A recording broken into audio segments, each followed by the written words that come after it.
Continúa a batalla da autovía, ao menos a batalla política e, ao mesmo tempo, a batalla en canto aos distintos comunicados e incluso ás descalificacións. Hoxe, o turno move ficha o Partido Popular, que enviaba un comunicado aos medios de comunicación para aclarar parte da súa posición sobre a autovía. Di o seguinte: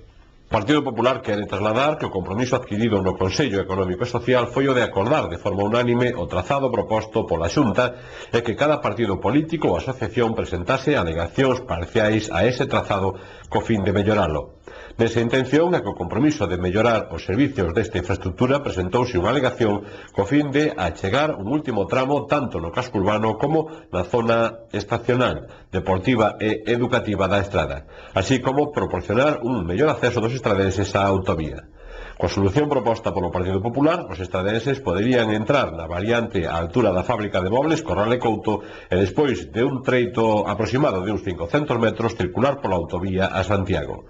Con esta modificación quedaría un enlace de autovía a menos de 1 kilómetro do casco urbano e o polígono de Toedo sería outro dos enlaces, un deles a 1,5 kilómetro en dirección a Santiago e outro menos de 1 kilómetro en dirección á Estrada.